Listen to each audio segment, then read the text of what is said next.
लिल्लाहि रब्बिल आलमीन वल आक़िबतु लिलमुत्तक़ीन अमीनुल मतीनुल मकीनुल मुबीनुल करीम व नहनु अला ज़ालिका लमिनश शाहिदीन वश्शाकिरीन वल्हम्दुलिल्लाहि रब्बिल आलमीन।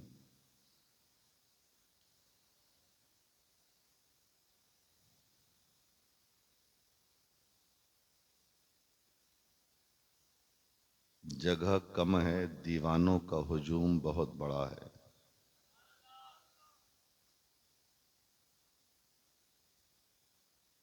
और सही बात यह है कि नबी का दीवाना ज़मीन पर हो फिर भी झूमता है, ज़मीन में हो फिर भी झूमता है।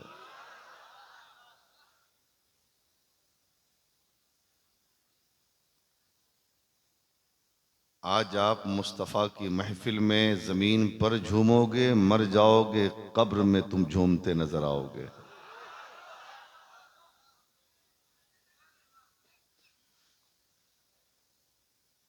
और क्यों न झूमो,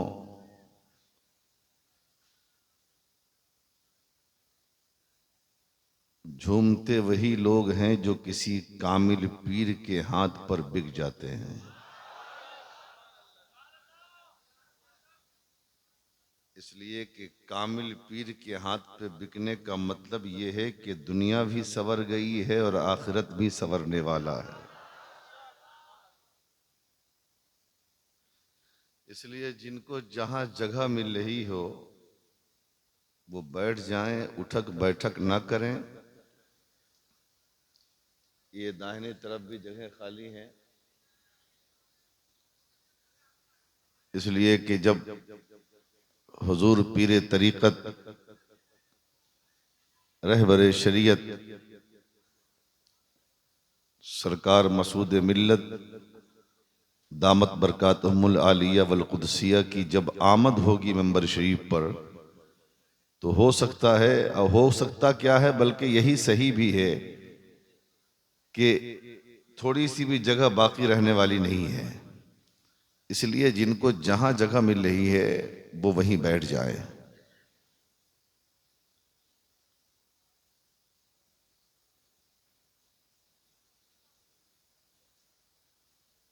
आज मेरी तकरीर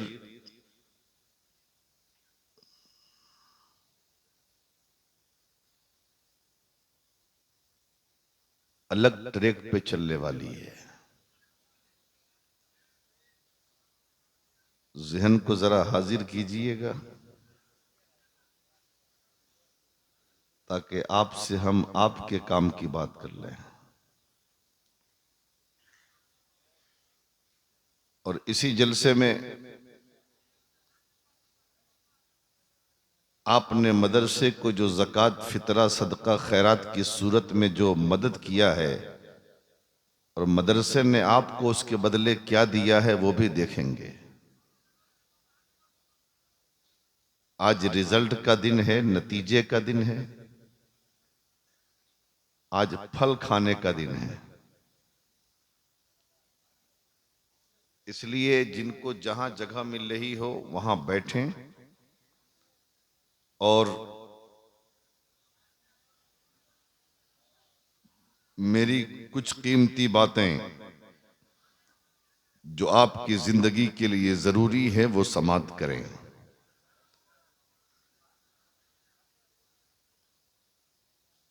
पिंडाल के बाहर रास्ते पर जो साहब तकरीर कर रहे हैं उनसे गुजारिश है कि तकरीर करना हो तो यहां आए, तकरीर करने वाले को डिस्टर्ब ना करें।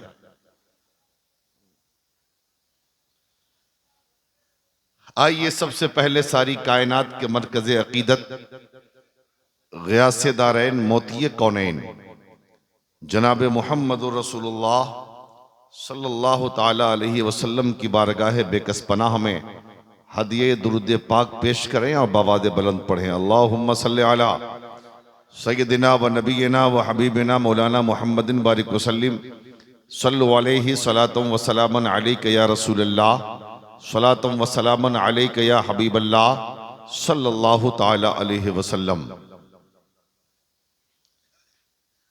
हमें करनी है शहनशाह बतहा की रजा जोई, हमें करनी है शहनशाह बतहा की रजा जोई, वो अपने हो गए तो रहमते परवरदिगार अपनी। और मोहम्मद की मोहब्बत दीन हक की शर्त अव्वल है। मोहम्मद की मोहब्बत दीन हक की शर्त अव्वल है। इसी में हो अगर खामी तो सब कुछ नामुकम्मल है। और सुबह होती है शाम होती है, सुबह होती है शाम होती है, जिंदगी यूं ही तमाम होती है।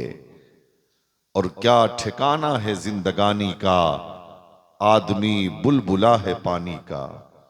और कर जवानी में इबादत काहली अच्छी नहीं, कर जवानी में इबादत काहली अच्छी नहीं, गर बुढ़ापा आ गया तो बात फिर बनती नहीं।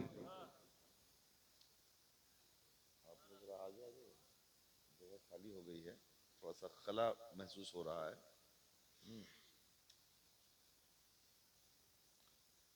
हजरात, अल्लाह ने आसमान का शामियाना तान दिया, जमीन का फर्श बिछा दिया, चांद और सूरज की लाइट लगा दी, सितारों के अंजुमन को पैदा फरमा दिया। ये जब दुनिया सज गई तो इस दुनिया को बसाने के लिए रब ने हजरत आदम नबीना अलैहिस्सलातु तस्लीम से इंसानी आमद का ऐसा सिलसिला शुरू फरमाया जो आज तक चल रहा है और कयामत तक इंसान आते रहेंगे। गौर से सुनिएगा, कयामत तक इंसान आते रहेंगे। जब दुनिया में इंसानों की कसरत हुई, जब दुनिया में अल्लाह के बंदों की कसरत हुई, तो इंसानों ने सोचा कि कामयाबी ये सिर्फ जिंदगी गुजारने का नाम नहीं है। कामयाबी ये है कि दुनिया में जिंदगी ऐसे गुजारी जाए कि हमेशा जिंदगी में कामयाबी का तसव्वुर हो। सुबह में कामयाबी हो, दोपहर में कामयाबी हो, शाम को कामयाबी हो, हर लम्हा हर महाज पर जिंदगी कामयाबो कामरानी के मंजिलों से हमकनार होता चला जाए। इसलिए सोचा कि कामयाबी के लिए किसी कानून की जरूरत पड़ती है, किसी वसूल की जरूरत पड़ती है, किसी कायदे की जरूरत पड़ती है। अब इंसान निकला है कानून की तलाश में, इंसान निकला है कायदे की तलाश में, इंसान निकला है वसूल और ज़ाब्ते की तलाश में। अमेरिका दुनिया का पावरफुल मुल्क है। अमेरिका ने जवाब दिया, ऐ इंसान कहां चला है तू? कहा कानून तलाशने जा रहे हैं। कहा कैसा कानून तलाशोगे? कहा ऐसा कानून तलाशूंगा जो हमें मेराज जिंदगी अता कर दे। ऐसा कानून तलाशूंगा जो हमारे सर पे कामरानी और कामयाबी का ताज रख दे। ऐसा कानून तलाशूंगा जो हमारे सर पे कामयाबी का सेहरा बांधे। अमेरिका ने कहा था हमारा कानून अपना लो, हमारे कानून पे चलोगे, कामरानी तुम्हारा मुकद्दर होगा, कामयाबी का सेहरा तुम्हारे सर पे बांध दिया जाएगा, कामयाबी का ताज तुम्हारे सर पे पहना दिया जाएगा। हमारे कानून को देखो। इंसान ने अमेरिकी कानून को देखा गौर से। जब अमेरिकी कानून की तरफ इंसान चला था, रसिया ने कहा मेरा कानून देखो, चाइना ने कहा मेरा कानून देखो, दुनिया के कोने कोने के दुनियादारों ने कहा था मेरा कानून अपना लोगे तुम्हारी जिंदगी की मेराज हो जाएगी, हर लम्हा तुम जिंदगी में कामयाब हो जाओगे। लेकिन जब इंसान दुनियादारों के कानून पर गहरी नजर डालता है तो यह पता चलता है ये अमेरिका का कानून ये हमें जिंदगी अता नहीं कर सकता, ये रसिया का कानून ये हमें जिंदगी अता नहीं कर सकता, ये चाइना का कानून ये हमें मेराज जिंदगी नहीं देगा, ये दुनियादार का कानून हमें जिंदगी में कामयाबी अता नहीं करेगा। अब इंसान सोच में पड़ गया, आखिर जाए तो कहां जाए। आवाज आई मौला की, ऐ मेरे बंदो मैंने तुझे पैदा किया है, मैं ही तुझे रिस्क देता हूं, मैं ही तेरा खालिक हूं, मैं ही तेरा मालिक हूं, मैं ही तेरा रज़्ज़ाक हूं। इसलिए जो मैं कानून दे रहा हूं उस कानून को फॉलो करोगे, दुनिया भी कामयाब रहेगी, मरने के बाद कब्र में भी तुम्हें कामयाबियों का मजा मिलता रहेगा। मौला कौन सा कानून? कहा आओ, अगर कामयाबी का कानून चाहिए, अगर कामयाबी का वसूल चाहिए, अगर कामयाबी का ज़ाब्ता चाहिए, इधर उधर मत जा, मेरे महबूब के कदमों में आ जा, मेरे रसूल की बारगाह में आ जा, मेरे महबूब के दरबार में आ जा। ते अपने मेरे महबूब को देखते जा, जिंदगी जीने का सलीका मिलेगा। मेरे महबूब को देखते जा, जिंदगी में कामयाबियों का तरीका मिलेगा। मौला सिर्फ तेरे महबूब को देखने से कानून मिल जाएगा। रब ने कहा मेरे महबूब को चलता हुआ देख, वैसे ही चलने लग जा, तुझे जिंदगी कामयाब हो जाएगी। मेरे महबूब का खाना देख ले, वैसे ही खाने लग जा, तेरी जिंदगी कामयाब हो जाएगी। मेरे नबी का पीना देख, तुझे पीने का कानून मिलेगा। मेरे नबी की नमाज देख, तुझे नमाज का कानून मिलेगा। मेरे नबी का रोजा देख, तुझे रोजे का कानून मिलेगा। मेरे नबी का हज देख, तुझे हज का कानून मिलेगा। मेरे नबी को देखता जाएगा, तुझे जिंदगी जीने का तरीका मिलता जाएगा। क्यों? इसलिए कि हमने सीरत रसूल को तेरी जिंदगी के लिए नमूना बना दिया है। अल्लाह कुरान में फरमाता है लक़द कान लकुम फी रसूलिल्लाहि उस्वतुन हसना, मैंने रसूल की जिंदगी तुम्हारे लिए नमूने अमल बना दिया। आप नात खानी पर आपको बड़ा मजा आता है, और जब तकरीर की बारी आती है तो आप सोचते हो कि हाँ है मौलवी लोग क्या ये तकरीर करने लगा है। हर जुमा में तो ऐसी तकरीर होती रहती है। तकरीर सुनना नहीं चाहती है कौम, इसलिए बिहार हो, बंगाल हो, झारखंड हो, उड़ीसा हो, पूरे मुल्क में आए दिन जलसे हो रहे हैं, कॉन्फ्रेंसें हो रही हैं, उर्स का प्रोग्राम हो रहा है, बड़े बड़े शोरा, बड़े बड़े खुतबा बुलाए जाते, लाखों लाख ये कौम खर्च करती है, लेकिन जितना ज्यादा जलसा हो रहा है जहालत उससे ज्यादा बढ़ रही है। जहालत उससे ज्यादा बढ़ रही है। वजह पता है? वजह यह है कि मदरसा तो पढ़ने के लिए गए नहीं, वक्त नहीं मिला, किसी आलिम के पास बैठने का टाइम नहीं है, लेकिन कम से कम जलसे में तो बैठकर उलमा का खिताब सुनो, ताकि जिंदगी में कुछ सीखने का मौका मिल जाए। इसलिए कि जो जलसे होते हैं ना, ये तरबियत की जगह होते हैं। आज कुछ लोग जलसे में मजे के लिए आते हैं, मजे के लिए। मजा नहीं आया। अरे मजा क्या आएगा जी? मजे के लिए जलसे में आओ तो ये सोच के मत आओ मजा आएगा, ये सोच के आओ कि महबूब का जिक्र सुनने चले। जरा जोर से बोल दो ना या रसूल अल्लाह। ये सोच के आओ मदीने वाले का जिक्र होगा, ये सोच कर आओ मुस्तफा जाने रहमत का तस्करा सुनना है। इसलिए कि अल्लाह और अल्लाह के रसूल के जिक्र से बेहतर है कौन सा, किसका जिक्र? जब इस नियत से आओगे ना तो नमाजें तो पढ़ते नहीं हो, जुमा जुमा में वो भी 2 रिकत, वो भी जब अजान होगी ना तो तुम नहाने चलोगे, खुतबा शुरू होगा तो सबसे पीछे आके बैठ जाओगे, और सलाम फेरा जाएगा तो दुआ से पहले भाग जाओगे। बस 2 रिकत नमाज हफ्ते में। अब मर गए तो जन्नत में जाने की सबसे पहली तमन्ना रहती है। नमाज पढ़ने का वक्त नहीं, रमजान आता है तो रोजा में ताकत नहीं मिलती, बहुत काम है, बहुत कमजोरी है, और किसी को न खुदा न खास्ता अगर शुगर हो गया तो शुगर बढ़ जाता है। ज़कात की रकम देनी हो तो बहुत कर्जा है, हज करना हो तो बाल बच्चों की शादी कर लेंगे तब।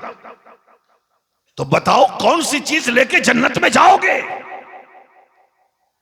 तो कम से कम इस जलसे को तो जरिए निजात बना लो, कम से कम इस नियत से बैठ जाओ ये मुस्तफा का जलसा है, ये नबी के जिक्र की महफिल है। इस नियत से बैठोगे, तुम्हारा बैठना हो सकता है कि तुम्हारी बख्शिश का सामान पैदा कर दे। और सुनो, हुजूर हफ्ते में 3 दिन तकरीर करते थे। 3 दिन, कितने दिन करते थे? 3 दिन तकरीर करते थे। 2 दिन खिताब औरतों से था और 1 दिन खिताब मर्दों से था। क्यों था? वजह क्या है मालूम है? वजह यह है कि हुजूर फरमाते हैं कि जिस समाज की औरतें सुधर गईं वो समाज सुधर गया, और जिस समाज की औरतें बिगड़ गईं वो समाज बिगड़ गया। एक तारीखी बात बताता हूं मैं, सुन लो। जिसका बाप पढ़ा हो, तालीम याफ्ता हो, जरूरी नहीं कि बेटा पढ़ा लिखा हो। जिसका बाप पढ़ा हो, जरूरी नहीं कि बेटा पढ़ा लिखा हो, जाहिल भी हो सकता है। लेकिन जिसकी मां पढ़ी हो, ऐसा हो ही नहीं सकता कि उसकी औलाद जाहिल हो। जोर से बोलो, ऐसा हो ही नहीं सकता कि औलाद जाहिल हो। इसलिए कि मुस्तफा ने फरमाया कि मां की गोद बच्चे का पहला मदरसा है, और जब मां पढ़ी लिखी होती है तो अपने बच्चे को दूध भी पिलाती है, मुस्तफा का दीन भी सिखाती है। समझ रहे हैं? इसलिए औरतों का सुधरना, औरतों का दीनदार बनना, औरतों का दीन की तरफ आना, यह ज्यादा जरूरी है। इसलिए अपनी बच्चियों को भी दीन सिखाओ, अपनी बेटियों को दीन सिखाओ, अपने बेटियों को मुस्तफा के दीन की तालीम दो, अपनी बेटियों को दीन इस्लाम सिखाओ, ताकि तुम्हारी बेटियां दीन सीखकर फातिमा तो नहीं कनीज़े फातिमा बन सकती है, आयशा तो नहीं कनीज़े आयशा बन सकती है, खदीजा तो नहीं कनीज़े खदीजा बन सकती है, ज़ैनब तो नहीं कनीज़े ज़ैनब तो बन सकती है, राबिया बसरिया नहीं राबिया बसरिया की कनीज तो बन सकती है। समझ में आ रहा है? बात समझ में आ रही है? सुन रहे हो आप कि घबरा रहे हो? हम खुराक देंगे, घबराने की जरूरत नहीं है। हमारे पास माल बहुत है अल्हम्दुलिल्लाह। हाँ। सुनो, हुजूर बैठे हैं, आहा, हुजूर तशरीफ फरमा है, सहाबा का मजमा है।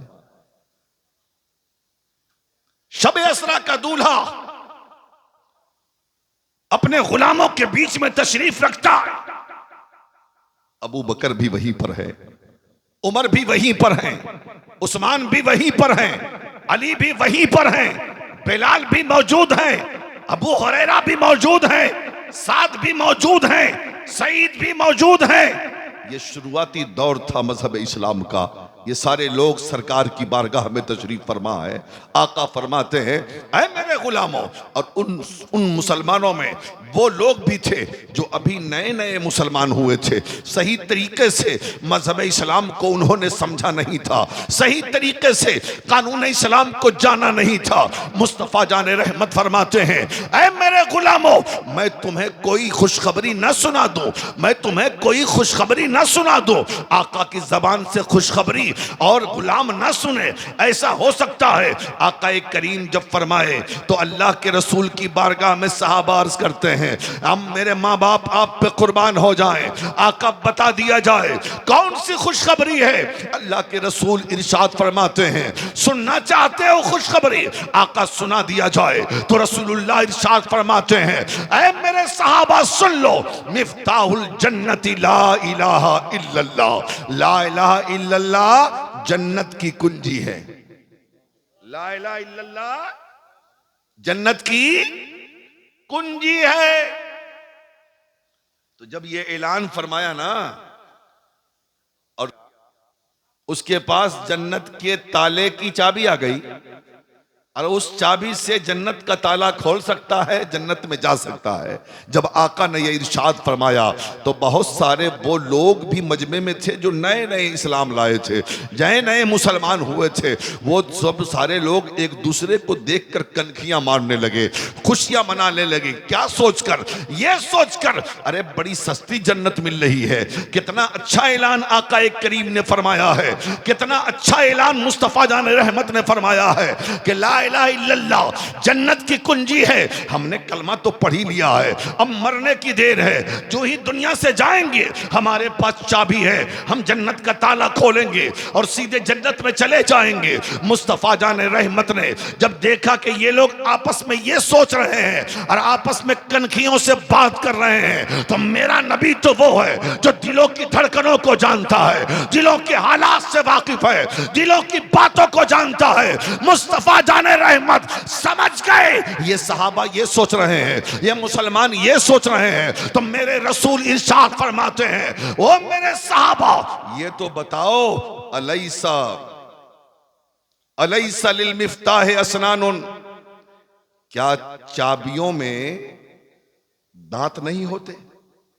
क्या चाबियों में दांत होते हैं कि नहीं? आहा, अलैसा लिल मिफ्ताह असनानुन, क्या चाबियों में दांत नहीं होते? आका होते हैं। अच्छा ये बताओ, अगर किसी चाबी का दांत टेढ़ा हो जाए या टूट जाए तो बताओ ताला खुलेगा? अल्लाह के रसूल फरमाते हैं बताओ ताला खुलेगा? तो सहाबा अर्ज करते हैं आका नहीं, ताला नहीं खुलेगा। आका ताला नहीं खुलेगा। जब सहाबा ने ये अर्ज किया आका अगर किसी चाबी का दांत टूट जाए या टेढ़ा हो जाए तो ताला नहीं खुलेगा, तब मेरे रसूल इरशाद फरमाते हैं, ओ मेरे सहाबा सुन लो, ला इलाहा इल्लल्लाह जन्नत की चाबी जरूर है, लेकिन नमाज उस चाबी के दांत है, रोजा उस चाबी के दांत है, ज़कात उस चाबी के दांत है, हज उस चाबी के दांत है। जन्नत का ताला उसी वक्त खुलेगा कि कलमा भी पढ़ोगे साथ में नमाज भी पढ़ोगे, कलमा भी पढ़ोगे साथ में रोजा भी रखोगे, कलमा भी पढ़ोगे साथ में ज़कात भी दोगे, नमाज भी, कलमा भी पढ़ोगे साथ में हज भी करोगे, तब जाकर तुम जन्नत का ताला खोल भी सकते हो और जन्नत में तुम्हारा दाखिला आसान हो सकता है। समझ रहे हैं? नमाज, रोजा, हज, ज़कात, तो नमाज तो किसी के लिए माफ नहीं, जंग के मैदान में भी नमाज माफ नहीं, तलवारों की झंकार के बीच में भी नमाज माफ नहीं, जान जाने वाली हो,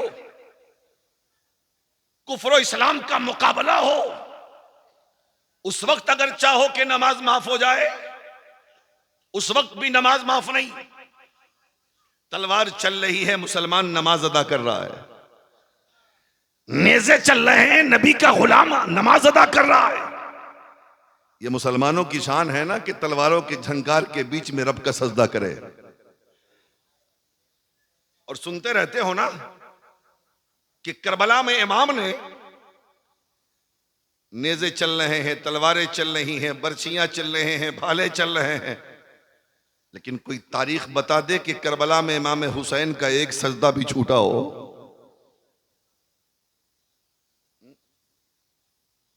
तो वहां तलवारों के बीच में नमाज हो रही है और यहां इमाम साहब पढ़े और मौज़िन साहब पढ़े, तो बगैर आज आज गैर लोग हमें ताना देते हैं ना, ये सुन्नी लोग सिर्फ जलसा करते हैं, नमाजें नहीं पढ़ते, रोजा नहीं रखते, इबादत नहीं करते, तिलावत नहीं करते। नमाज क्या है पता है?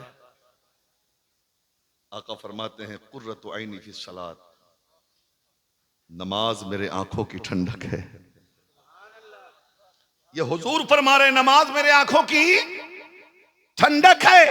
अब जरा एक जुमला, हुजूर ने कितना अच्छा मौका दिया है हमें आंखों को ठंडक पहुंचाने का।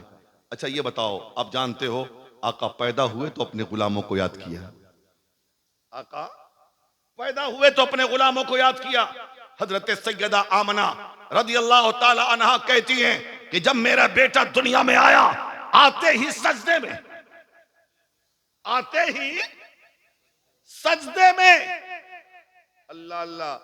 और जब मैंने अपना कान अपने लाल के मुंह के करीब में ले गई तो मैंने सुना कि मेरा मोहम्मद क्या पढ़ रहा है।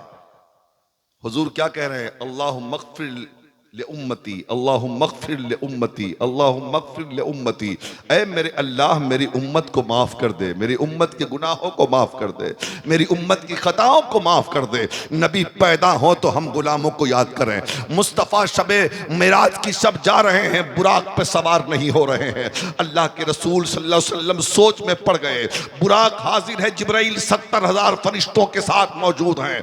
अल्लाह अल्लाह इस्तकबाल है, पूरे आसमान को सजा दिया गया, जन्नत को सजा दिया गया, हुरानो गिलमा को सजने का हुक्म दे दिया गया। आज नबी रब के मेहमान बनने वाले हैं। रसूलुल्लाह चढ़ नहीं रहे हैं, तो सवार नहीं हो रहे बुराक पर। अल्लाह ने फरमाया, ऐ जिब्राइल जरा पूछो तो सही मेरे महबूब से कि तो ताखीर क्यों हो रही है। मेरा महबूब बुराक पे सवार होने से पहले सोच क्या रहा है। अल्लाह के रसूल की बारगाह में जिब्राइल अर्ज करते हैं, आका क्या बात है, क्यों नहीं चलते, क्यों नहीं सवार होते हैं। अल्लाह के रसूल की आंखें भीग गई। आका फरमाते हैं, जिब्राइल मैं सोच ये रहा हूं कि आज मेरी सवारी के लिए अल्लाह ने जन्नत से बुराक भेज दिया है, लेकिन ये तो बताओ कल जब मैदान महशर में पुलसिरात का आलम होगा, और वो पुलसिरात जो बाल से ज्यादा बारीक और तलवार से ज्यादा तेज है, 50,000 साल का वो रास्ता है। अल्लाह अल्लाह, ऐ मेरे जिब्राइल ये बता मेरी गुनहगार उम्मत उस पुलसिरात से कैसे गुजरेगी, मेरी गुनहगार उम्मत उस पुलसिरात को कैसे पार करेगी। जब जिब्राइल से अल्लाह ने ये फरमाया तो रब ने कहा, जिब्राइल मेरे महबूब से कह दो उम्मत के बारे में कोई ख्याल ना करे, हम कयामत के दिन महबूब की उम्मत को पुलसिरात से ऐसे गुजार देंगे कि उनको पता भी नहीं चले। तो नबी मेराज जाए तो हमें याद करें,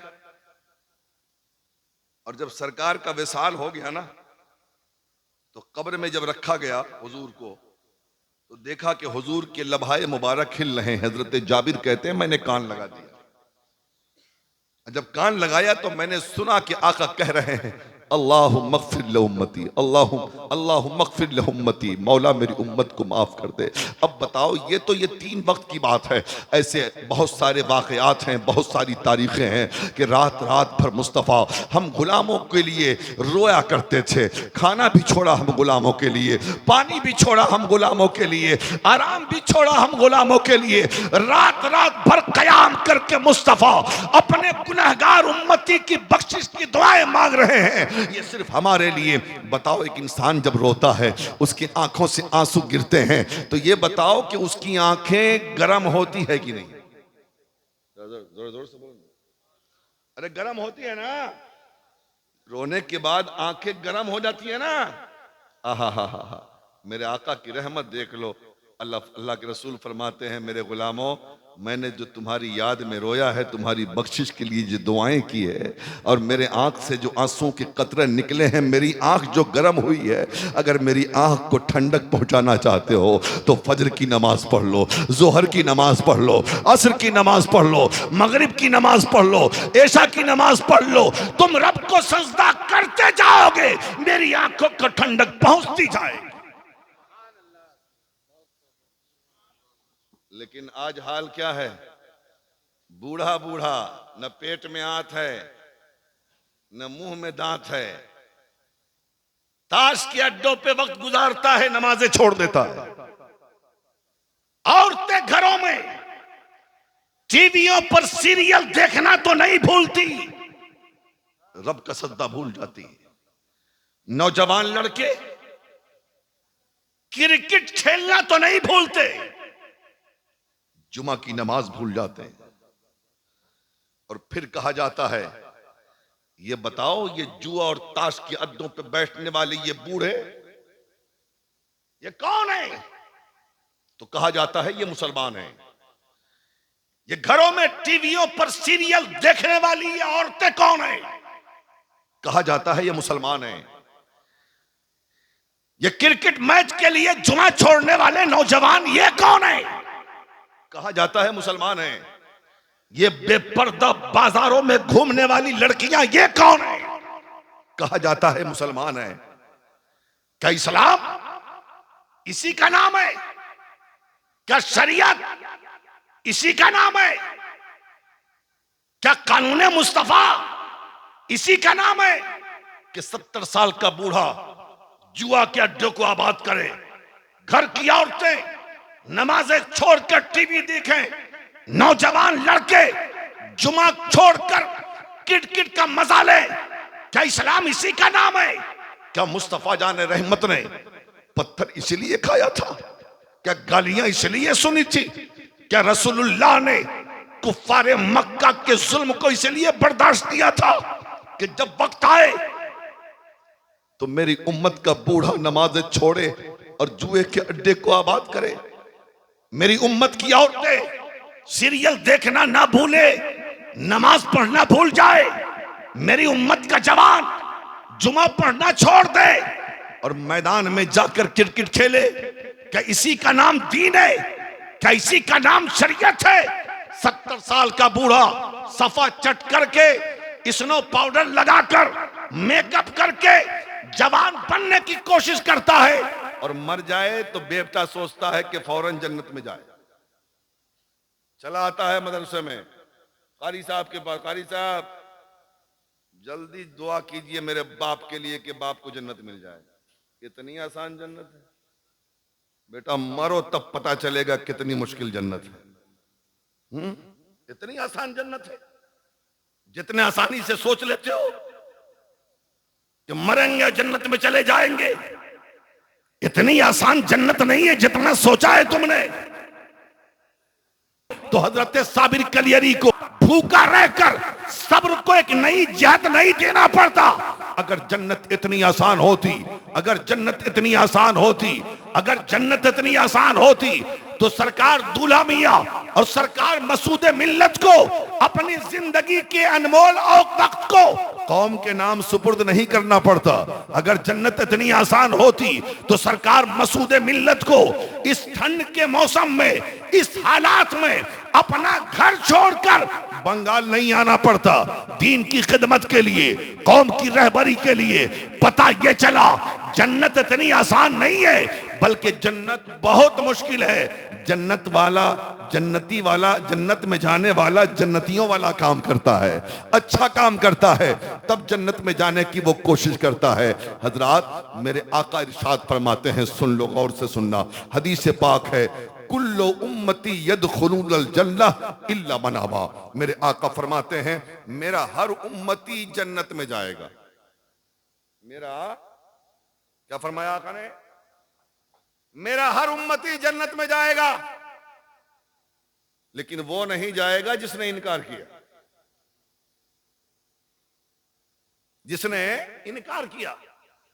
कीला या रसूल अल्लाह मन अबा, साहब अर्ज करते हैं आका किसने इनकार किया? कौन नहीं जाएगा, किसने इनकार किया? तो हुजूर फरमाते हैं मन अतानी फदखलल जन्ना व मन असानी फकद अबा। जिसने मेरी मानी वो जन्नत में जाएगा और जिसने मेरी नहीं मानी, उसने इनकार किया, वो जन्नत में नहीं जा सकता। समझ रहे हैं?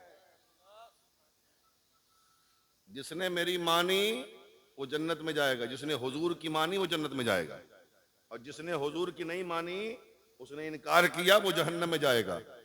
अब ये 70 साल का बूढ़ा, ताश के अड्डे पे बैठने वाला, शराब पीने वाला, जुआ खेलने वाला, हाँ ये बताओ क्या ये हुजूर की मान रहे? क्या हुजूर की मान रहे? ये घर में बैठकर टीवियों पर सीरियल देखने वाली औरतें और नमाजें छोड़ने वाली, क्या ये हुजूर की मान रही है?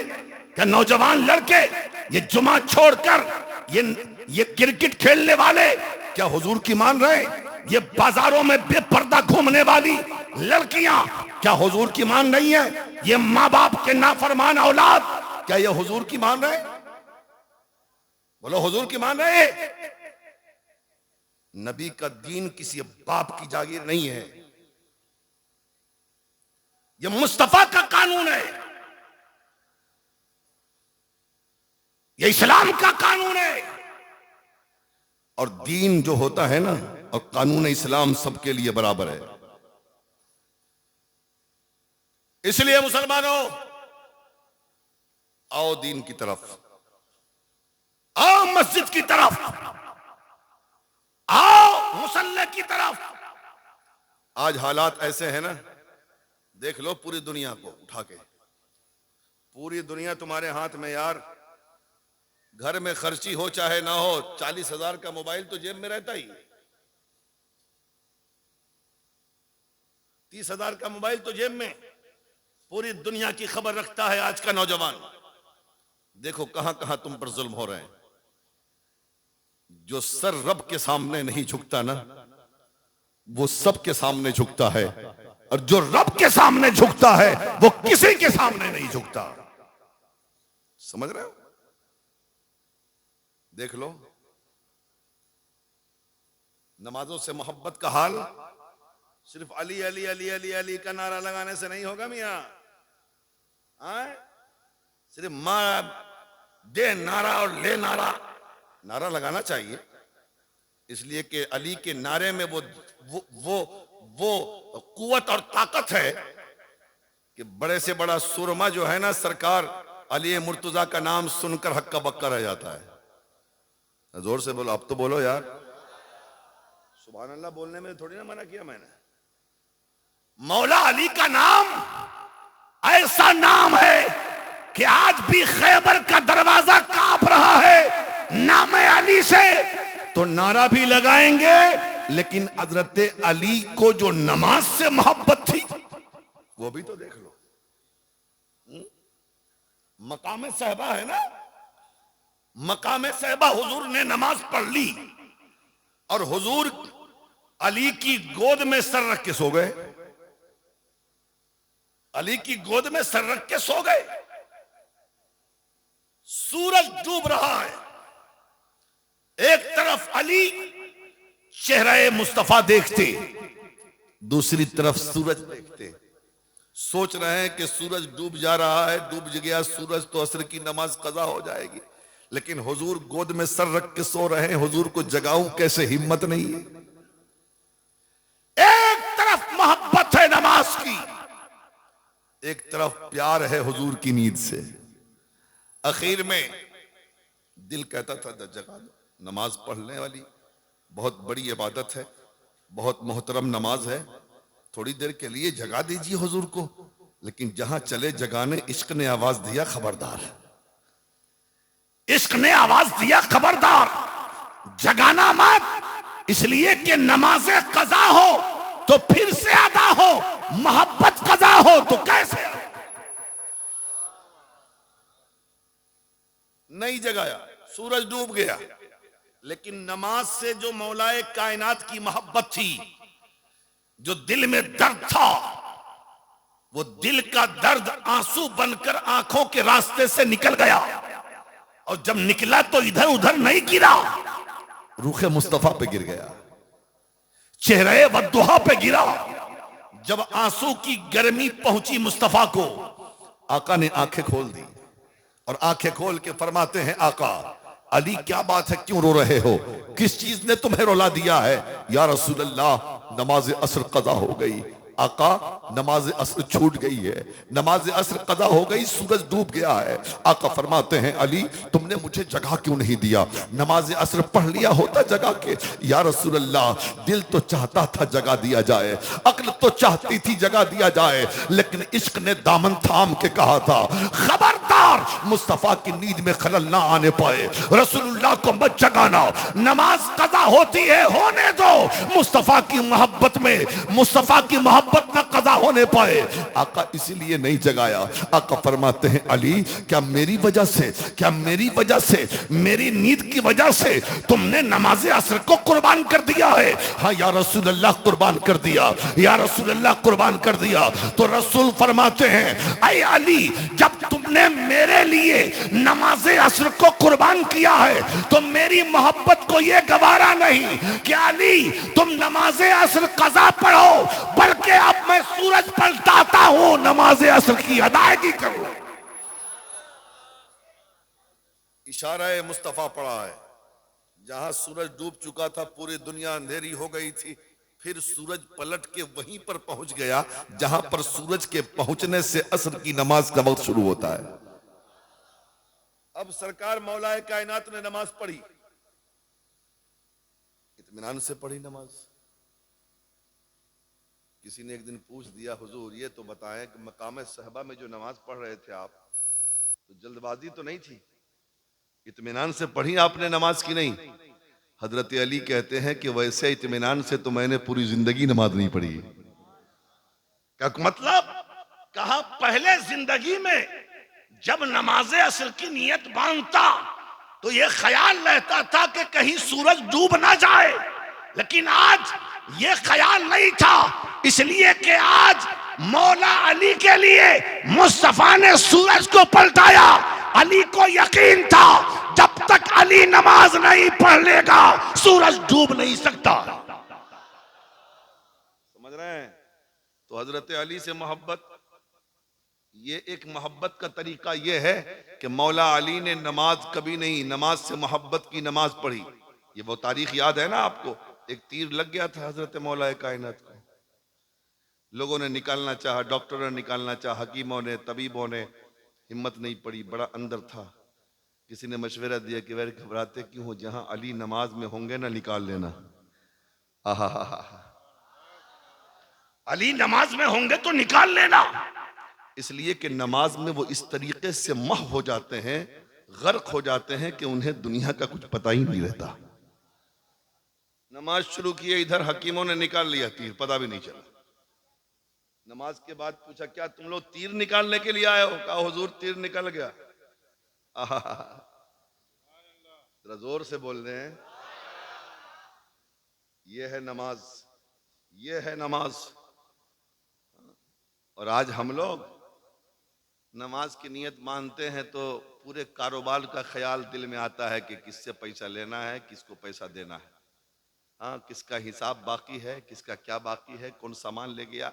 यानी नमाज में पूरी दुनिया का हिसाब इंसान कर लेता है। हाँ, है ना? ये हालात है आज। हम ये पूछना चाह रहे हैं आपसे, ये बताएं कि नमाज कितना, किस कदर जरूरी है। अल्लाह, हाँ एक बात बता दें, और एक बात और गौर से सुनिए। देखिए, अल्लाह का घर मस्जिद है, जिसको अल्लाह तौफीक देता है वो नमाज पढ़ता है। लेकिन जो लोग नमाज नहीं पढ़ते ना बड़े खुश होते हैं, अरे यार चलो कोई बात नहीं है, टेंशन नहीं है, इमाम साहब की जिम्मेदारी नमाज पढ़ना है। अरे 5 वक्त की नमाज तो दूर, जुमा भी कितने लोग पढ़ते होंगे? 60%, 70% लोग जुमा पढ़ते हैं। यहां ईद की नमाज में भी 5% गायब है। तो चिकन लाने में, तो मटन लाने में, तो दूध का इंतजाम करने में, हाँ, नहाने धोने में ईद की नमाज खत्म हो जाती है। हाँ? उसमें भी घोटाला है। तो लोग ये सोचते हैं कि हमने नमाजें नहीं पढ़ी। सुनो, अल्लाह जब नाराज होता है ना, अल्लाह जब नाराज होता है तो रिस्क नहीं बंद करता, पानी नहीं बंद करता, सूरज की रोशनी नहीं बंद करता, सितारों की अंजुमन को नहीं छुपा लेता, चांद की चांदनी से पर रोक नहीं लगाता। बल्कि जब रब नाराज होता है ना तो उससे सजदों की तौफीक छीन लेता है। ऐ नमाज ना पढ़ने वालों, यह सोचकर खुश मत होना कि तुम नमाज नहीं पढ़ते, बल्कि अपनी किस्मत पर रो कि तुम्हें अल्लाह ने अपने दरबार में बुलाया ही नहीं, बुलाया ही नहीं। किसी के यहां दावत में कौन जाता है? जिसे बुलाया जाता है। अरे बोलिए ना, अरे बोलिए ना, बोलिए ना। दरबार में कौन जाता है? बड़े दरबार में। या किसी के यहां दावत में कौन जाता है? जिसे दावत दी जाती है, जिसे बुलाया जाता है। अब बताओ, रब के दरबार से बड़ा कोई दरबार है? रब की बारगाह से बड़ी कोई बारगाह है? नहीं। तुम नहीं जा रहे हो, गोया कि अल्लाह ने तुम्हें बुलाया ही नहीं। इसलिए जाओ, मस्जिद की तरफ जाओ, सजदे में सर रखो, अपने रूठे मौला को मनाओ। ये दुनिया 4 दिन की है, आंख बंद हो जाएगी, डब्बा गायब हो जाएगा, फिर एहसास होगा कि हमने किया क्या। और आज हालात क्या हैं? 70 साल का बूढ़ा है, पोता है, नाती है, और इस तरीके से वो बंदा रहता है जेंटलमैन की तरह कि लगता है कि जवान है। जब उम्र पूछिए तो पता चलेगा कि 65 साल का है। हाँ हजरात, ये जिंदगी 4 दिन की है, ये जिंदगी 4 दिन की है। आज आप नबी के कानून पर अमल नहीं करोगे, दीन इस्लाम पे अमल नहीं करोगे, आज हालात क्या हैं? हालात सुन लो। अल्लाह के रसूल फरमाते हैं एक दौर ऐसा आएगा, आखिरी दौर में मेरी उम्मत पे मुख्तलिफ अदवार में 4 मुसीबतें आएंगी। कितनी कितनी मुख्तलिफ अदवार में मेरी उम्मत पे 4 मुसीबतें आएंगी, 4 परेशानियां। उसमें सबसे आखिरी जो होगी ना, वो अलगना, गाने बजाने, मौसीकी, ये आखिरी। आज देख लो कहां कहां गाना नहीं है। बस में गाना, ट्रेन में गाना, मोबाइल में गाना। अब तो हल जोतने वाला जो ट्रैक्टर जो आ गया ना, उसमें भी हल जोतता रहता है, गाना बजाता रहता है। हाँ? अब तो रिक्शा वाला गाना बजा रहा है, टेम्पू वाला, टोटो वाला गाना बजा रहा है। हाँ? हर जगह गाना। ये कयामत की निशानियों में से एक निशानी का नाम है। आज देख लो हर तरफ गाने, हर तरफ गाने की नहूसत है।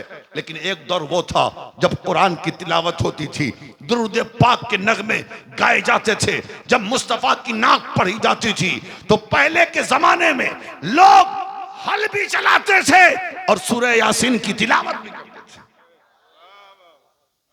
पता है ये जो आप गेहूं का जो दाना देख रहे हो ना, अभी जो छोटा छोटा देख रहे हो, पहले कितना बड़ा था? ये खजूर की गुठलियों के बराबर गेहूं का दाना था। ये कितना?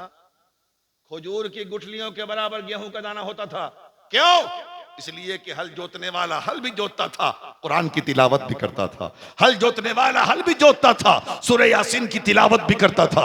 हल जोतने वाला बीज भी डालता था, मुस्तफा पर दुरूद पढ़ता था। तो उसमें कुरान की बरकतें, सूरह यासीन की बरकतें, मुस्तफा पर दरूद की बरकतें, मुस्तफा पर सलाम की बरकतें, नबी पर नात की बरकतें जब शामिल होती थी तो दाना बड़ा बड़ा था, और जब गाने की नहूसत पैदा हो गई तो बरकत खत्म हो गई, दाने छोटे हो गए। समझ रहे हैं? और सुनो, लाअनल्लाहु नाज़िर वल मंजूर इलैहि। अल्लाह ताला बेपर्दा रहने वाली औरतों पर और बेपर्दा रहने वाली औरतों को देखने वालों पर लानत फरमाता है। आज देखिए बेपर्दगी कहां है। सच्ची बात बताओ कि बेपर्दगी हमारे समाज में है कि नहीं? हाँ? आज जमाने ये डिस्को लोगों को देखकर अंग्रेजों का कल्चर हमने अपना लिया, इस्लामी कल्चर को हमने छोड़ दिया। हालात कहां चले गए? आज हमारी बेटियां इसी बेपर्दगी का शिकार होके कहां जा रही हैं? गैरों की तरफ। अब भारत का मैरिज रजिस्टर उठा के देखो सरकारी, 2014 के बाद से लेकर लगभग 8 लाख मुस्लिम लड़कियां मुर्तद्दा हो गई, दीन इस्लाम छोड़कर वो गैरों की तरफ चली गई, गैरों के से उनकी शादियां हो गई, उसने नबी का दीन छोड़ दिया। अफसोस नहीं होता? दिल नहीं रोता?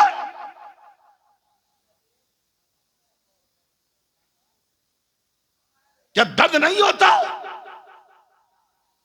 कि जो बेटी पैदा हुई थी मुसलमान के घर में,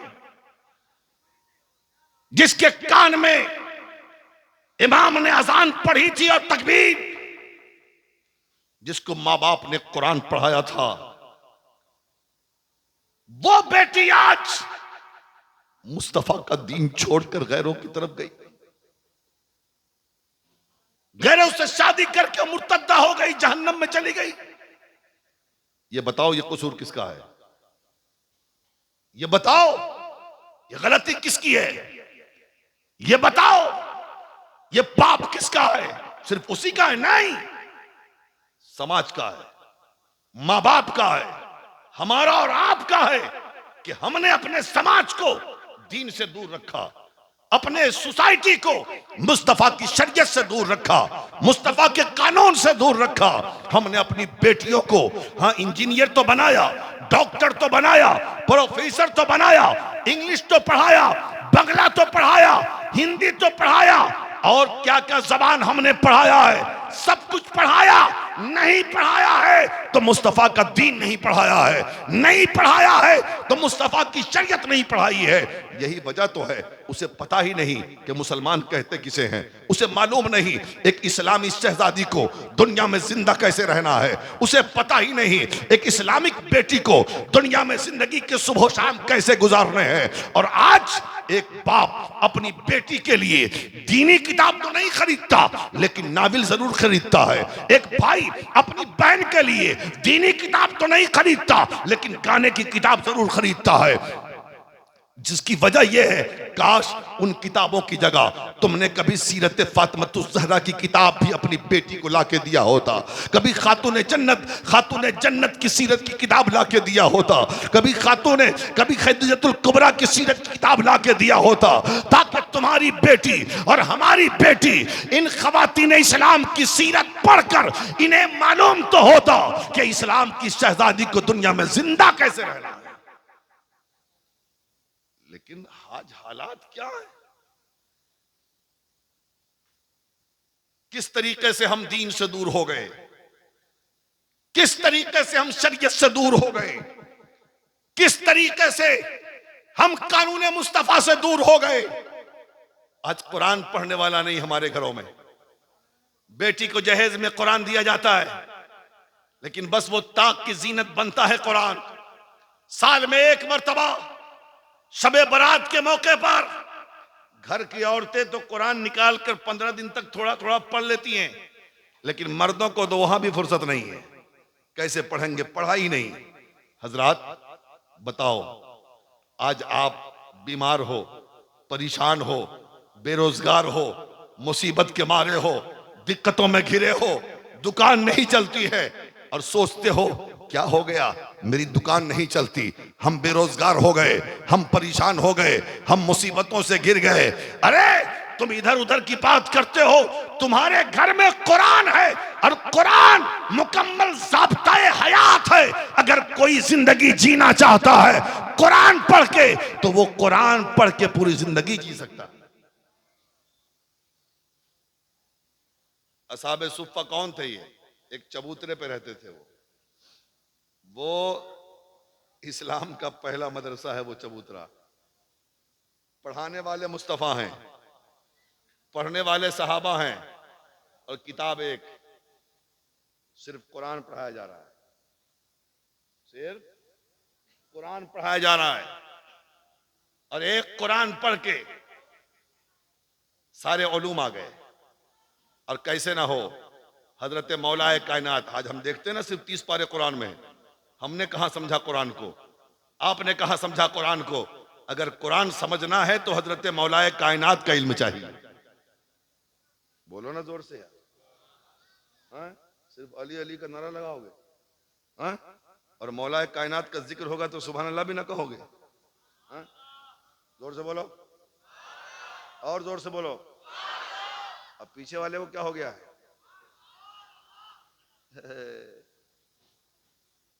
चाहे मोबाइल कितना भी सस्ता हो जाए, मिस कॉल से छुटकारा नहीं है, नहीं है। हजरत मौला कायनात क्या फरमाते हैं? अगर मैं कुरान की तफसीर लिखना बैठ जाऊं, अगर मैं कुरान की तफसीर लिखने बैठ जाऊं तो 70 ऊंट किताबों से भर जाए। मौलाए कायनात का इल्म देखो।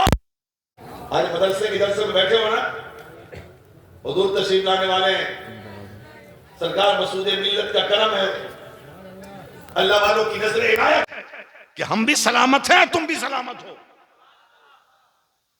नहीं तो हमारे जितने पाप है ना, जितनी गलतियां हम करते हैं ना, हम कब के जमीन में धंसा दिए गए होते।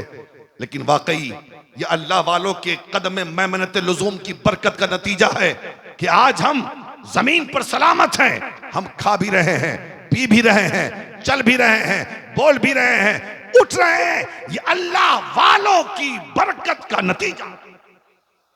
तो हजरत मौला कायनात फरमाते हैं, अगर मैं किताब लिखने, कुरान की तफसीर लिखने लग जाऊं, सुनो हजरत मौला अली का इल्म देखो, इल्म सुन रहे हो? अरे किधर देख रहे हो? अच्छा इनको देख रहे हो? अच्छा हाँ हाँ भाई, देखने की चीज को ही लोग देखते हैं। हाँ, हजरत मौला अली का इल्म देख लो। हजरत मौला अली फरमाते हैं, मैं कुरान की तफसीर लिखने लग जाऊं तो 70 ऊंट किताबों से भर जाए। जोर से बोलो। आगे फरमाते हैं, कुरान को छोड़ो, सूरह फातिहा पे आओ। अगर अली सूरह फातिहा की तफसीर लिखने लग जाए तो 70 ऊंट किताबों से भर जाए।